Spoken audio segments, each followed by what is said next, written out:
नमस्कार विद्यार्थियों, Nobel education group की तरफ से घर बैठे ही ऑनलाइन क्लासेस की सुविधा देने के लिए आपको ये व्यवस्था की गई है और मैं आपको नोबल ग्रुप की तरफ से एसएस पढ़ाऊंगा। सामाजिक विज्ञान जो 9-10 लेवल पर आपका जो विषय है उसको मैं पढ़ाऊंगा।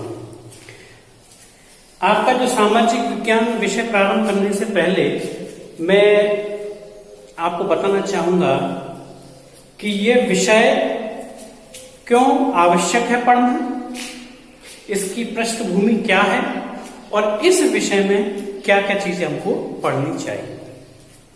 मैं आपके सिलेबस के अकॉर्डिंग चलूंगा, पर डे आपके सिलेबस के हिसाब से ही क्लासेस आएंगी, लेकिन किसी भी विषय को पढ़ने से पहले यह आवश्यक है कि उसकी आधारभूत संरचना कैसी है, उसकी पृष्ठभूमि क्या है, वो हमको किस प्रकार से आने वाले भविष्य में लाभकारी है, हमको क्यों पढ़ना चाहिए। यदि हमको इन प्रश्नों का उत्तर मिल जाता है तो हमारी विषय के प्रति रुचि, हमारी जिज्ञासा बढ़ जाती है। तो इसलिए मैं विषय को प्रारंभ करने से पहले आपकी जिज्ञासा को अपनी ओर आकर्षित करता हूं और मैं विषय को प्रारंभ करता हूं। हमारा विषय है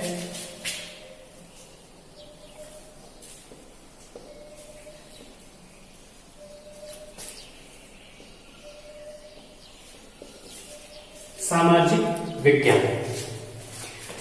आजकल विद्यार्थी सामाजिक विज्ञान विषय को काफी हल्के में देखते हैं, काफी लाइटली इसको पढ़ते हैं, लेकिन मैं आपको बताना चाहता हूं कि विभिन्न कंपटीशंस के अंदर, विभिन्न प्रतियोगी परीक्षाओं के अंदर सामाजिक विज्ञान के अंदर निपुण होना अति आवश्यक है। सामाजिक विज्ञान की पारंगता जहां आपको आपकी बोर्ड क्लास में बहुत अच्छे अंक दिलवाती है, वहीं आपकी नौकरी की परीक्षाओं में भी आपको अच्छे अंक दिलवाकर आपका सिलेक्शन श्योर करती है। तो देखिए, सामाजिक विज्ञान की हम बात कर रहे हैं यहाँ, आप ध्यान से पढ़िएगा कि सामाजिक विज्ञान, जैसा कि मैंने कहा कि ये इसकी पृष्ठभूमि क्या है, क्यों पढ़ना चाहिए हमको सामाजिक विज्ञान, इसमें क्या क्या चीजों का अध्ययन किया जाएगा, उनके बारे में चर्चा हम करते हैं। तो देखिए, सबसे पहले मैं सामाजिक विज्ञान के उदय की बात करूंगा कि ये कहां से विषय आया और क्यों हमको पढ़ना चाहिए। प्रारंभ में एक विषय होता था ज्योतिष। सबसे पहले एक विषय होता था ज्योतिष, जो कि गुरुकुलों के अंदर पढ़ाया जाता था। गुरुकुलों में विद्यार्थी जाते थे और एक आयु की अवस्था तक वहां रहते थे और अध्ययन पूरा करके फिर वापस आते थे। आजकल हॉस्टल्स जो हैं वो भी गुरुकुल का ही रूप है, परिवर्तित रूप है। अब हॉस्टल्स हो गए, पहले गुरुकुल थे। तो देखिए, ज्योतिष एक विषय हुआ करता था प्रारंभ में, लेकिन इस प्रारंभिक विषय ज्योतिष को भी मानव की संख्या एवं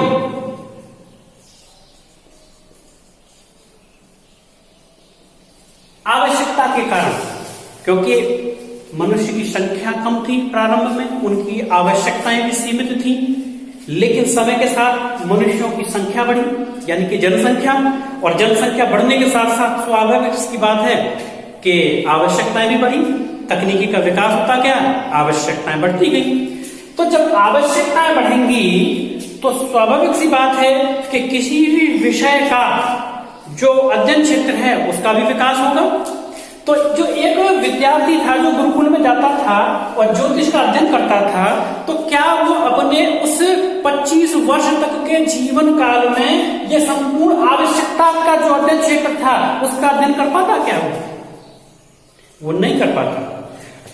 तो आवश्यकता के कारण जो विषय क्षेत्र है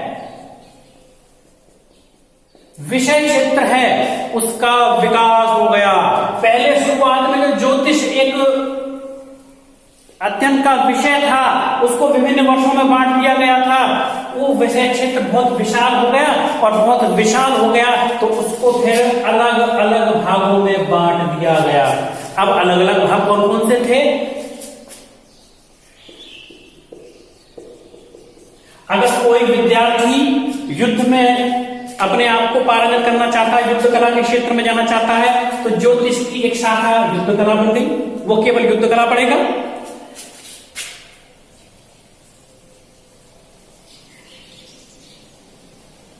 यदि कोई विद्यार्थी गणित पढ़ना चाहता है, गणित शास्त्र में आगे जाना चाहता है, तो गणित शास्त्र पढ़ेगा।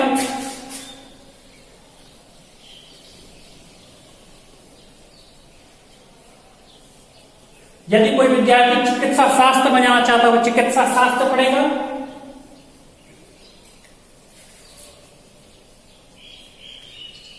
कोई खगोल में जाना चाहता है, तो खगोल विद्या का अध्ययन करेगा।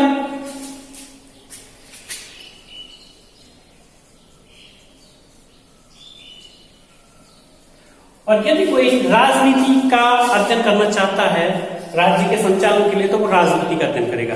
तो इस प्रकार से ये एक ज्योतिष विषय था, वो इन मानवों की संख्या और उनकी आवश्यकताओं के कारण कई सारे भागों में बट गया। अब केवल एक ज्योतिष विषय नहीं पढ़ाया जाता था गुरुकुल में, अब समय के साथ साथ बच्चे का जो इंटरेस्ट था, उस इंटरेस्ट के अनुसार उसको वो चीज पढ़ाई जाने लगी। एक आधारित पाठ्यक्रम था, वो बेसिक तो सबको पढ़ना था, लेकिन आगे के अध्ययन के लिए उनका डिवीजन कर दिया गया। आगे आप ये पढ़ेंगे, आप जिसका जो भी इंटरेस्ट है। आप ऐसे समझ सकते हैं, आजकल के बच्चे, कुछ बच्चे साइंस लेते हैं, कुछ आर्ट्स लेते हैं, कुछ कॉमर्स लेते हैं, है ना। तो इसी प्रकार से ये भी एक वही प्रक्रिया शुरू हो गई थी, मानव की आवश्यकता और संख्या के कारण। मेरे ख्याल से ये बात आपकी समझ में आ गई होगी। आगे बढ़ते हैं इसमें। देखिए, सामाजिक विज्ञान का विकास कैसे हुआ, मैं उस पर आता हूं कि धीरे धीरे। अब देखिए, मैं एक बात करता हूं यहां विज्ञान की। आजकल हम ये जानते हैं कि विज्ञान तो क्या है, साइंस साइड है, एक आर्ट साइड है। जो बच्चे सामाजिक विज्ञान पढ़ते हैं वो आर्ट साइड हो गया, जो साइंस पढ़ते हैं वो साइंस साइड हो गया। ऐसा नहीं है। विज्ञान एक ऐसा विशुद्ध रूप है जिसमें मानवीय विज्ञान भी शामिल है और प्राकृतिक विज्ञान भी शामिल है। तो जैसा कि यहां पर मैंने आपको बताया कि संख्या और आवश्यकता के अनुसार इनका डिवीजन हुआ, ऐसे ही विज्ञान का भी डिवीजन हो गया। विज्ञान का भी डिवीजन किस किस का हो गया, एक हो गया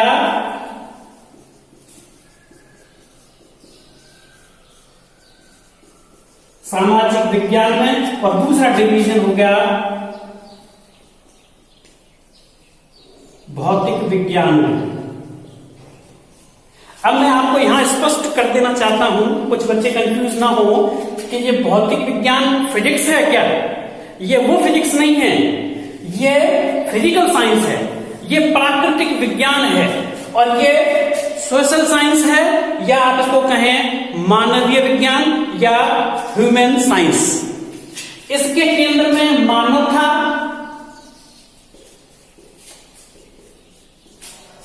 मानव इसके केंद्र में था, और इसके केंद्र में यथार्थ था।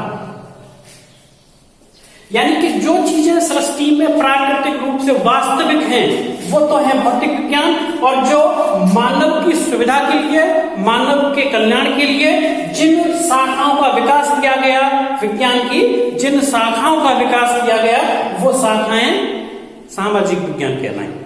तो यहां ये भ्रांति मैं दूर करना चाहता हूं बच्चों की, कि सामाजिक विज्ञान एक सोशल हो गया। नो, विज्ञान की दोनों शाखाएं हैं। ये सामाजिक विज्ञान भी विज्ञान है और भौतिक विज्ञान भी विज्ञान है। लेकिन अब प्रश्न आता है कि इसका इतना महत्व कम कैसे हो गया सामाजिक विज्ञान का, इसको इतना हेय दृष्टि से क्यों देखा जाता है। उसका कारण ये है क्योंकि जिस चीज की इंपॉर्टेंस ज्यादा होती है, वही वस्तु या वही चीज या वही अध्ययन का क्षेत्र हमारे लिए इंपॉर्टेंट बन जाता है। आजकल तकनीकी युग है, मॉडर्न युग के अंदर आप देखें कि जहां पर टेक्नोलॉजी का विकास होता है, वह देश आगे बढ़ता चला जा रहा है। तो ये यथार्थ है, सत्य है। जब सत्य है तो सत्य के द्वारा ही तकनीकी का विकास होगा, कल्पनाओं के माध्यम से तो नहीं होगा, मनुष्य की सुविधाओं के माध्यम से तो नहीं होगा तकनीकी का विकास। तकनीकी का विकास होगा वास्तविक गुणात्मक तथ्यों के आधार पर। यह क्वांटिटी की ओर संकेत करता है, यह क्वालिटी की ओर संकेत करता है। तो यहां दोनों ही विधाओं में आपको स्पष्ट हो गया होगा कि सामाजिक विज्ञान भी एक विज्ञान का ही रूप है, क्योंकि विज्ञान शब्द इसके साथ जुड़ा हुआ है। बस अंतर इतना है कि इसके अध्ययन में मानव केंद्र में बैठा हुआ है, मानव के लिए ही यह अध्ययन किया जाएगा, मनुष्य की सुविधा के लिए, मनुष्य के कल्याण के लिए। अब हमको पता है कि हम सामाजिक विज्ञान में एक भूगोल के अंदर एक पेपर है इंडस्ट्रियल ज्योग्राफी, औद्योगिक भूगोल। उद्योगों का विकास करना ही मनुष्य का कल्याण है। अब उससे चाहे प्रकृति को कितना भी क्षति पहुंचे, कितना भी नुकसान पहुंचे, हम सामाजिक विज्ञान में प्रकृति को सुधारने का तभी प्रयास करेंगे जबकि मनुष्य को उसकी आवश्यकता है। चाहे प्रकृति के तत्व कितने भी परिवर्तित होते चले जाएं, चाहे प्रदूषण कितना भी बढ़ता चला जाए, या जो वांछनीय तत्वों की प्रतिशतता है इस प्रकृति के अंदर वो कितनी भी परिवर्तित होती चली जाए, सामाजिक विज्ञान इस ओर ध्यान नहीं देगा। यदि अगर मानव के ऊपर प्राकृतिक पर्यावरण के रूप में अगर संकट आता है तो सामाजिक विज्ञान में उसका अध्ययन किया जाएगा। लेकिन भौतिक विज्ञान के अंदर उन चीजों का अध्ययन किया जाएगा जो यथार्थ में जो है, जिनका अस्तित्व है। अगर परिवर्तन हो रहा है प्रकृति के अंदर तो वो क्यों हो रहा है, क्यों, तथ्य की खोज करने का प्रयास करेगा ये विज्ञान। मानव के ऊपर चाहे सकारात्मक उसका लाभ हो या ना हो, कोई मतलब नहीं है। यहां तो केवल सत्यता की खोज करना है, सत्यता की खोज करना है इस विज्ञान का ध्येय। और जबकि इस विज्ञान का ध्येय है कल्याण, मनुष्य का कल्याण। तो क्योंकि मनुष्य एक बुद्धिमान प्राणी है, मनुष्य एक सामाजिक प्राणी है, समाज में रहता है, समाज से अंतर संबंध करता है, समाज में कुछ चीजें देता है, समाज से कुछ चीजें लेता है। तो ये सामाजिक प्रक्रिया एक इस प्रकार की प्रक्रिया है जिसके बिना मनुष्य का जीवन असंभव है। हम बुद्धिमान हैं, मनुष्य बुद्धिमान है, तो इसलिए मनुष्य एक अपना विज्ञान बना लेता है। लेकिन अन्य जीवधारी मनुष्य के बराबर बुद्धि धारण नहीं करते हैं, तो उनका वो समाज विकसित नहीं हो पाता है। लेकिन वो प्रवृत्ति तो जरूर रहती है। किसी जंगल में आप देखिएगा विभिन्न जीव अपने झुंड में रहते हैं, तो वो उनका समाज है। अब क्योंकि वो लिख पढ़ नहीं सकते, अपने जो क्रियाकलाप है उनको व्यक्त नहीं कर सकते किसी भाषा के माध्यम से, लेकिन मनुष्य कर सकते हैं। तो हमने क्या किया, एक सामाजिक विज्ञान का विकास कर लिया। वो हमारे समाज की चीजों का उसमें अध्ययन किया जाएगा और उस समाज के माध्यम से जितना ज्यादा से ज्यादा विकास हो सकता है उतना हम विकास करेंगे। अब प्रश्न ये उठता है, क्या ये विज्ञान ही केवल सामाजिक कल्याण की भावना से जागृत हुई? ये विज्ञान की शाखा क्यों नहीं, इसको क्यों नहीं कहेंगे हम कि ये भी एक मानव कल्याण के लिए जागृत हुई ये शाखा? क्योंकि ये शाखा भी मनुष्य के द्वारा ही तो नियंत्रित है। ये तकनीकी कौन लेके आ रहा है? मानव ही तो लेके आ रहा है। किसके लिए लेके आ रहा है? अपने कल्याण के लिए लेके आ रहा है। तो कहीं ना कहीं यह वास्तविक विज्ञान भी इस सामाजिक विज्ञान के द्वारा ही प्रेरित है। निश्चित रूप से भौतिक विज्ञान की विभिन्न शाखाएं जिनको कि आप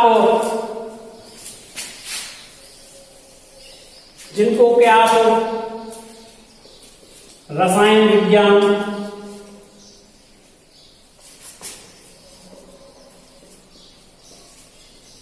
भौतिक विज्ञान भी कह देते हैं भौतिकी को,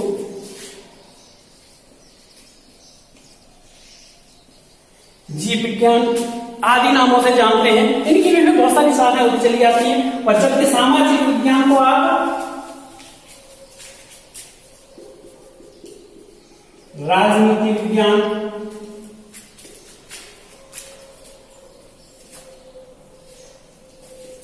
अर्थशास्त्र,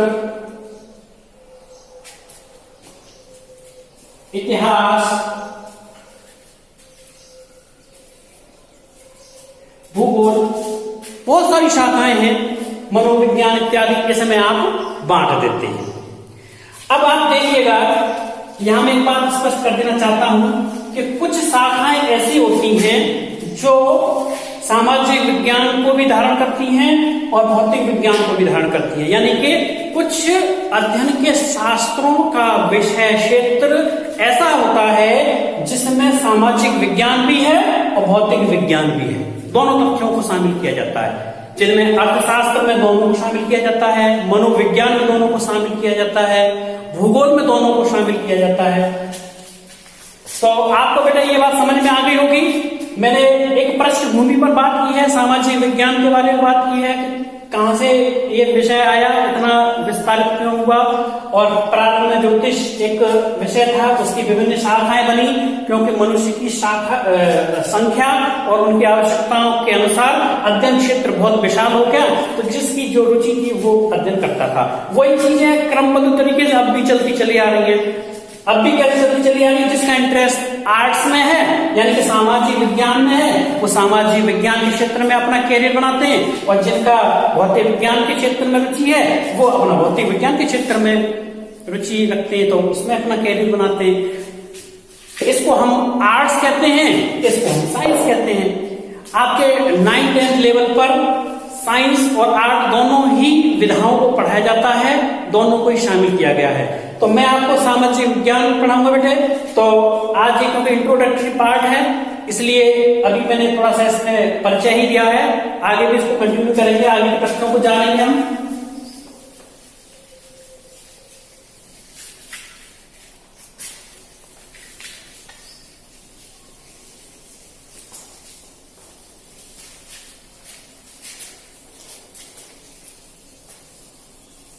आप लोग लगातार क्लासेस अटेंड करते रहेंगे, क्योंकि यदि आप कोई भी क्लास मिस करेंगे तो बेटा आपका नुकसान हो जाएगा, और नुकसान होने का तात्पर्य यह है कि आप जो है अपने जो लक्ष्य है अच्छे अंक प्राप्त करने का, उससे कहीं भटक जाएंगे। आपका जो लक्ष्य है कि प्रतियोगी परीक्षाओं में अपनी बेस मजबूत करने का, उससे भटक जाएंगे। तो देखिए, आज मैं बात करता हूं 9th और 10th लेवल के सामाजिक विज्ञान की। तो बेटा देखिए, आपका जो 9th-10th लेवल का जो है सामाजिक विज्ञान, इसको 4 भागों में बांट दिया गया है।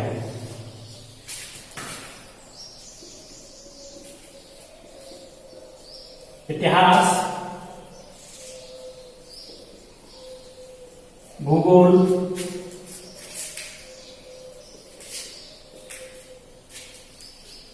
नागरिक शास्त्र और अर्थशास्त्र। आपका जो सोशल स्टडी का या सामाजिक विज्ञान का जितना भी जो पेपर है ये आपका, उसको 4 भागों में बांट दिया गया है। तो देखिए, पहला है इतिहास, दूसरा भूगोल, तीसरा नागरिक शास्त्र और चौथा अर्थशास्त्र। इतिहास में हम किन चीजों का अध्ययन करेंगे, भूगोल में किन चीजों का अध्ययन करेंगे, नागरिक शास्त्र में किन चीजों का अध्ययन करेंगे, और अर्थशास्त्र में किन चीजों का अध्ययन करेंगे। नागरिक शास्त्र के लिए आप जान लीजिए बेटे कि नागरिक शास्त्र को ही राजनीति विज्ञान कहा जाता है। आगे की क्लासेस में जब आप आएंगे तो इसी को पॉलिटिकल साइंस या राजनीति विज्ञान के नाम से संबोधित किया जाता है, इसी नागरिक शास्त्र को। तो देखिए, इतिहास क्या है? इतिहास क्या है? इतिहास तो एक काल चक्र की घटनाओं का एक समग्र अध्ययन है। जो भी घटनाएं हुई हैं किसी समय विशेष में, जो कि बीत चुका है, यानी कि बीते हुए समय में, बीते हुए समय की, बीते हुए समय की घटनाएं क्या कहलाती हैं? इतिहास कहलाती है। हर घटना का एक समय है, इस समय पर कोई घटना घटित हुई, जब से मनुष्य ने लिखना, पढ़ना, बोलना सीखा। देखिए बेटा, टेक्निकल टीम क्या दिखाई नहीं दे रहा क्या यहाँ? अच्छा, आपको बेटा नहीं दिखा होगा, मैं इसको थोड़ा सा करता हूं। बीते हुए समय, मैं दोबारा से इसको लिख देता हूं बेटे। आप कागज पेंसिल लेकर के बैठेंगे, नोट्स बनाते रहेंगे, साथ साथ मैं रोज के रोज पढ़ाऊंगा, आप नोट्स बनाते रहेंगे। बीते समय की घटनाएं, बीते समय की घटनाएं, वो उनका अध्ययन करेंगे हम इतिहास के अंदर। भूगोल के अंदर क्या अध्ययन करेंगे हम? पृथ्वी के धरातल,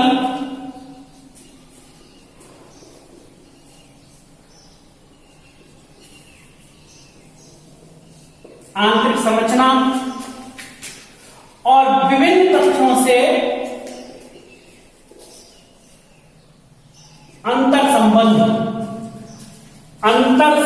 का अध्ययन हम करेंगे भूगोल में, यानी कि पृथ्वी की धरातल का अध्ययन, पृथ्वी के अंदर की जो संरचना है उनका अध्ययन, और पृथ्वी पर विद्यमान जितने भी तथ्य हैं उनका, चाहे वो भौतिक हो या मानवीय हो, आपस में एक दूसरे से कोरिलेशन यानी अंतर संबंध का अध्ययन हम भूगोल में करते हैं। राजनीति विज्ञान में किस चीज का अध्ययन करते हैं? किसी भी राज्य को चलाने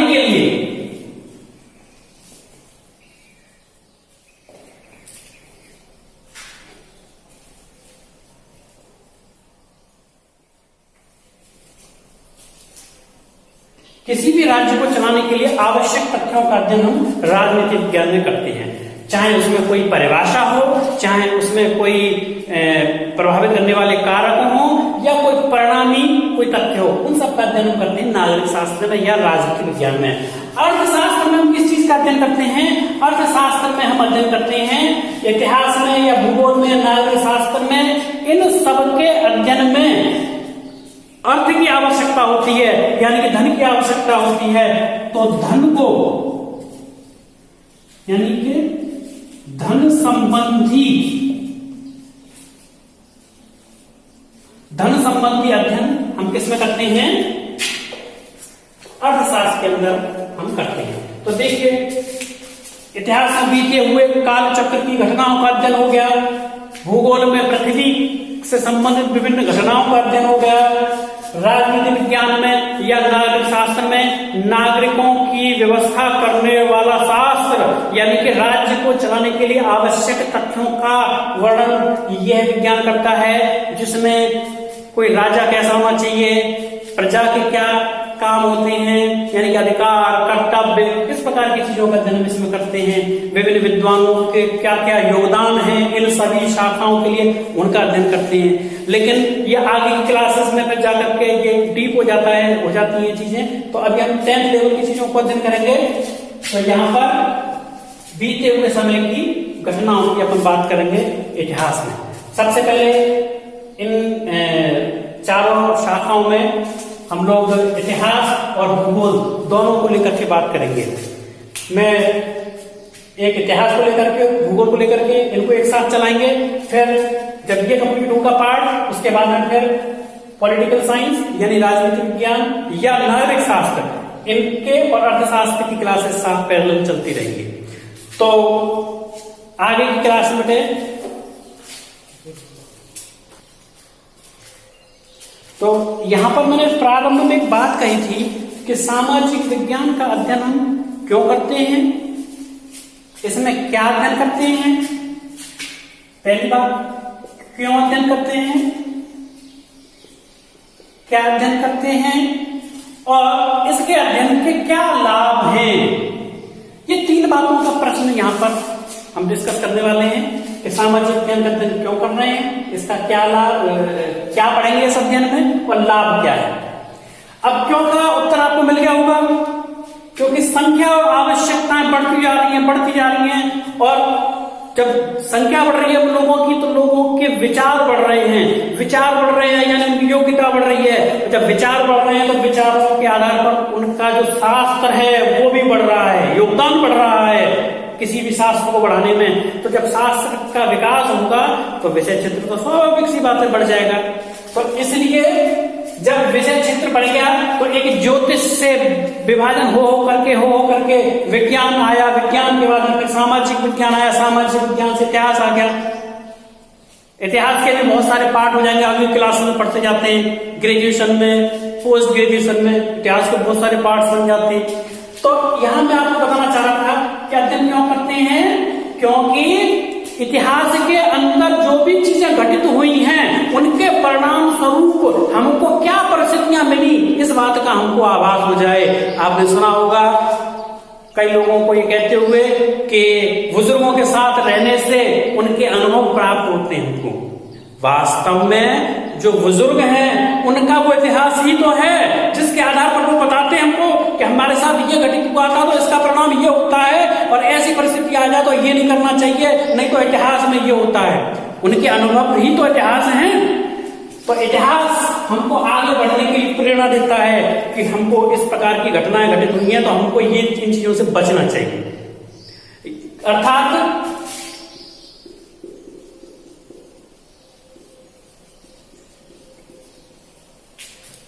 आपको दिख नहीं रहा होगा ये,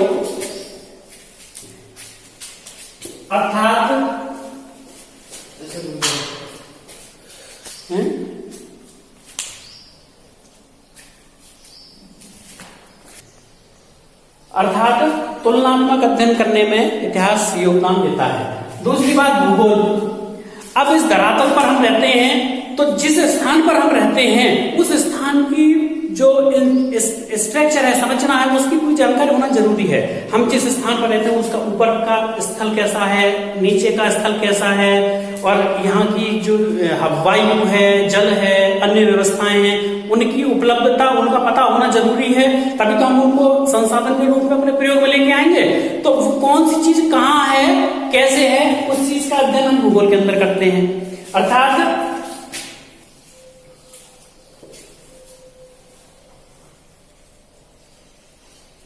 कहां कैसे चीजों का अध्ययन हम करते हैं भूगोल के अंदर। तुलनात्मक अध्ययन करते हैं इतिहास में। और मानव एक सामाजिक प्राणी है, एक समाज का निर्माण करता है, समाज बनता है जनसंख्या के द्वारा।